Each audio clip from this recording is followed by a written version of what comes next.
buscar dentro del archivo launch cómo se llama el robot y poner el nombre. Muy guay. Luis. Bien. Claro que estas son cosas que siempre van. Una de las más importantes es esta, Use Robot State Publisher. Gracias a esta opción, nosotros le estamos diciendo al launch que utilice el nodo que se llama Robot State Publisher. Entonces, ahí yo quiero que recuerden estas cosas claves. Entre ellas, la labor del Robot State Publisher. ¿Por qué no respondió una cosa? Entonces, ¿Cómo te metes ahí? el ¿En cada Robot ventana? No, virtual. A ver. State Es el link de monitoring. Publisher.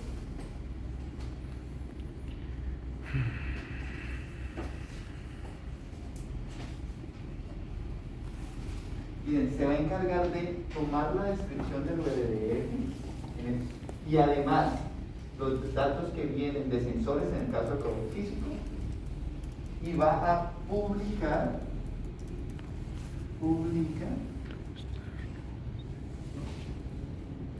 todos los marcos del robot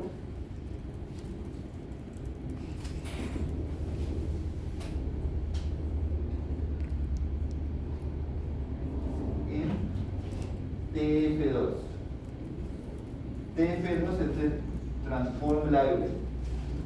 Porque esto es importantísimo, porque gracias a esto nosotros solucionamos el problema cinemático directo. Yo necesito que mi robot sepa internamente esto, dónde están sus marcos, pero que además sea capaz de hacer transformaciones entre esos marcos. Es decir, encontrar un sistema de una matriz de transformación homogénea o una pose relativa entre diferentes pares de marcos. Por ejemplo, herramienta con respecto a base. ¿Listo? Pero uno, ¿cómo logra eso? Uno, el URL. Nosotros esto que hacemos en el papel tenemos que plasmarlo en el URL. Después, el Robot State Publisher es un programa que manda información sobre el estado de cada uno de estos marcos. Entonces el Robot State Publisher publica todos los marcos del robot en TF2 y después TF2 nos ayuda a gestionar esas transformaciones. Uno puede hacer preguntas como cuál es la transformación relativa entre el último marco y el primero o entre marcos intermedios.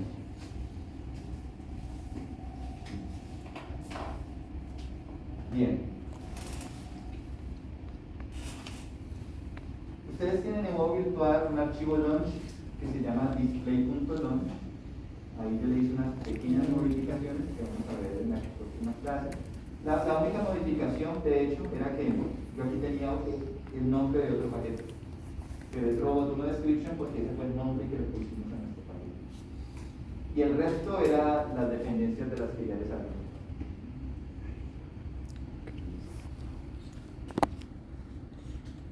Bien, el resultado va a ser este: un robot móvil con un brazo encima.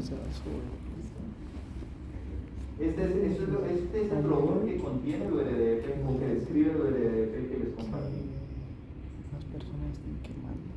Pero en este caso las geometrías utilizadas son unas geometrías básicas que permiten implementar robots con cilindros, cajitas. Pero nosotros quisiéramos poner nuestras propias mesas. Entonces también lo que vamos a hacer es vamos a agregarle unas pinzas a este robot. ¿Por qué? ¿Y por qué esto es importante? Pues nosotros queremos mostrar nuestro robot de la manera más realista posible. Entonces, para lograr eso, en el tag geometría, geometry, en lugar de poner una geometría básica como un cilindro, como una caja, vamos a poner la dirección de nuestra mesa. Esa dirección básicamente debe apuntar a un archivo STL que ustedes crean. Entonces les recomiendo, eso es lo que ya deberían estar haciendo para su proyecto. Tienen el modelo 3D de su robot. ¿Sí? Después, cada pieza que se mueve, cada pieza rígida guarda en un archivo STL diferente. ¿Sí? Y dentro del URDF, ustedes van a poner en el tag geometría del link que le corresponde a esa pieza la dirección de donde tiene el mesh. Sirven extensiones STL o extensiones DAE. Y profesor, este archivo, digamos, si nosotros tenemos el modelo en 3D en SolidWorks, ¿hay forma de sacar, o sea, las partes a ese archivo? ¿Cómo así sacar las partes? O sea, sería? tú dices que guardamos como la parte Sí. que queremos aplicar la textura, digámoslo así.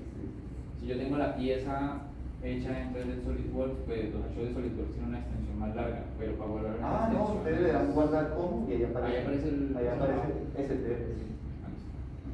Sí. Profe, dentro de esa simulación tienen que estar también todas las partes pequeñas que puede llegar a componer el robot. O sea, por ejemplo, Sí, pero yo quiero corregir una cuestión de concepto. Nosotros hasta el momento no hemos hablado de simulación, ¿sí? Solo visualización. ¿Sí? Vale. no, pero entonces si tenía que también exportar, por ejemplo, a ver, el chasis va a tener unas partecitas que van a ir acopladas a los motores que van a aumentar el área de contacto. Sí. Esas zonas también tienen que estar puestas. Idealmente sí, ¿por qué? Porque eso pues cambia la inercia y dentro del URDF tenemos que poner la inercia. Ahora, no es algo que yo les voy a exigir. Ustedes pueden utilizar el modelo 3D más sencillo que quieran, pero en la vida real uno tiene que agregar la mayor cantidad de detalle posible o encontrar un equilibrio entre el poder computacional de su equipo y el nivel de detalle en las piezas 3D. Pero sí, idealmente es mejor poner la mayor cantidad de detalle posible. Otra cosa a tener en cuenta es, uno debe preguntarse qué es un link. ¿Sí ven? Un link es todo lo que se mueve junto dentro del robot. ¿Listo? Entonces, por ejemplo, díganme ustedes, en el caso de un carro, ¿cuáles serían los diferentes links, más o menos? Eso, entonces, ¿será que solamente un eje sería un link?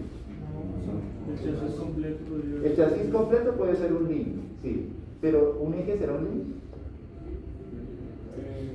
No. ¿Por qué? Porque esto es como solo un pedacito de lo que hace. Pero porque podría ser podría ser digamos. el eje de las llantas para mí es un link porque une dos cosas que están en movimiento. Exactamente. Vamos a tratar de hacer robots que tengan tracción independiente, tracción por llanta. ¿Listo? Vamos a hacer tracción por llanta. Entonces, en ese caso, el eje no sería un link. El link sería el eje con la llanta. ¿Listo? Y el motor, como tal, sería parte del chasis. ¿Listo? Entonces, todas las cosas que se mueven juntas son un link. Entonces, eje con llantas sería un link. Pero entonces, si cada llanta se mueve sola, individual, ¿sí o qué? Entonces tenemos 4 llantas. Las 4 deben de mover solas, ¿no? Pero hay un eje para cada par de llantas. No necesariamente, vamos a hacer un eje por llanta. Por llanta, ok. Ya está bien.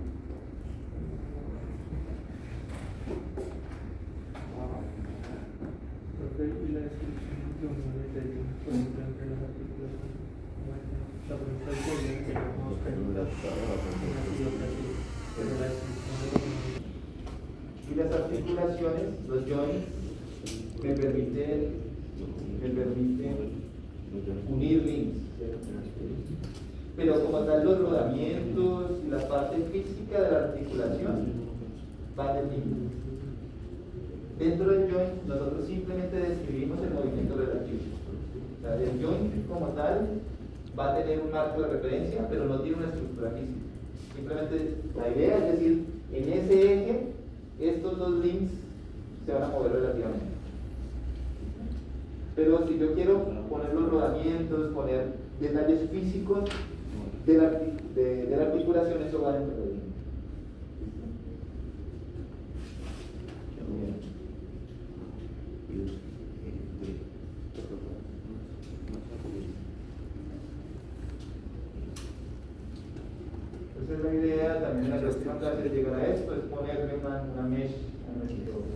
Ve, ¿quién te hizo eso? Yo. Bueno, no. Recuerden que la primera entrega del Yo no. proyecto es en inglés. La clase completa va a ser en inglés. Este día lo vamos a trasladar a Australia. ¿Cómo? ¿Y es inglés? ¿Australiano? No, no es australiano. Inglés es malísimo. Proyectos a la hora de hacer simulación es eso. Ustedes ponen aquí los números que no son, ese robot va a comenzar a bailar. Y el robot no es bailarín. Sí, es un carro, entonces es un carro bailando. No, eso no debería pasar. Ustedes pilas con eso. Escuchemos, Alicia, más grandísimas, o sea, las que como son del tamaño de una divisa. Ya no necesita eso. Van a utilizar esto. Ya necesitan que se estire. Puedo llamar robots. No, las características iniciales tenemos que lanzar, que es de la geometría visual. Es decir, No sé si es ¿puedes estar preocupado por cómo calcular si es o qué? Sí, porque por ejemplo usted dice que utilicemos ese 0.5 que es lo de cuenta con una canita, o sea... No, pero para la colisión. Para la colisión. Aquí Que ya misma, ¿no? hay que utilizar, pero la de la geometría, es mejor utilizar la geometría visual. O sea que si esto es de la forma de un triángulo, como un cuadrado, entonces sería la geometría, por ejemplo. Sí, sí. Pero vos no tienes que preocuparte por eso. Para eso están las herramientas software de eso. Ustedes en SolidWorks ponen su pieza, definen un eje de rotación y el programa les dice cuál es la inercia. Sí, o sea, esos números no tienen que calcularlos, Ustedes hacen su pieza en 3D y intentamos definir el peso de un objeto con el fin de conocer su inercia, ¿sí? Y definir la inercia como tal en los diferentes ejes. Hay que calcular colisiones, o el sistema, el robot debe calcular colisiones usando una geometría simplificada.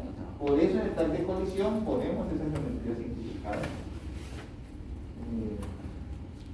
Listo. Bien, resulta que el archivo URDF bueno, tiene diferentes problemillas.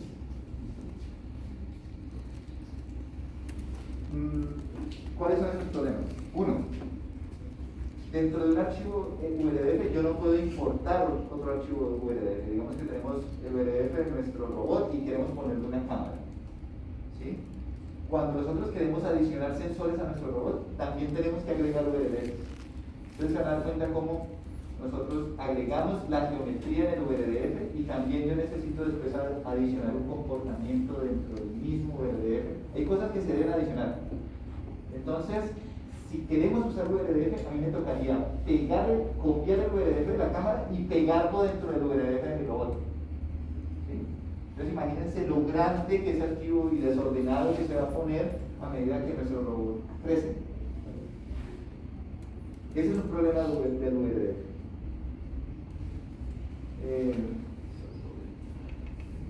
Dos, digamos que yo quiero definir una geometría de colisión en la que mis llantas son unos cilindros con un radio igual a 10 centímetros. Entonces dentro del URDF yo debería ir link por link poniendo 10 centímetros, 10 centímetros, 10 centímetros. Y si yo quisiera cambiar el radio de todas las llantas, tendría que cambiar este 10 centímetros todas las veces que lo escribí. En URDF yo no puedo definir variables. Si yo no puedo decir por acá R igual a 10 y después usar R en las otras partes. Sí. Y no hay algún editor que me pueda editar Bueno, entonces sí, eso podría ser un editor como así. Que encuentre todo. Sí, pero igual sería más fácil yo poder borrar aquí, ¿cierto? Sí, me daría que Exacto, poder programar. Dentro de URDF no se pueden hacer sentencias de programación.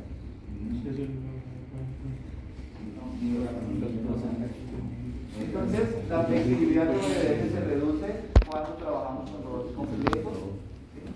Pero para eso hay otro lenguaje que vamos a utilizar, que es el sacro, el lenguaje sacro. Nos permite reusar bloques de VDF, es decir, yo puedo incluir un archivo VDF desde un archivo sacro.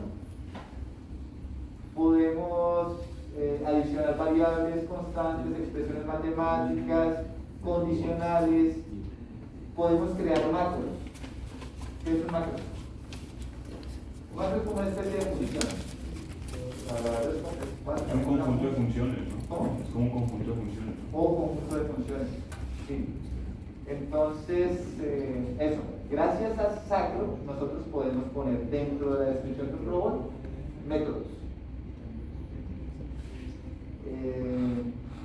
Exacto. Entonces,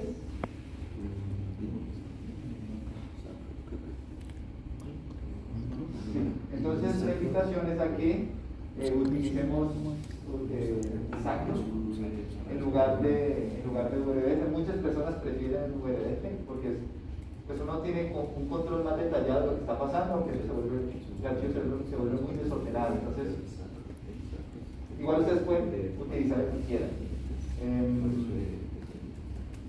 Sí. Una ventaja de Sacro es que es totalmente compatible con VDF. Ustedes tienen su VDF, le cambian la extensión, le ponen punto sacro y ya pueden comenzar a editar el archivo como si fuera sacro. Listo. Bien. Por ahora lo único que quiero es que tengan estos conceptos claros en un alto nivel. En la clase, en sala, vamos a ver cómo luce un VDF.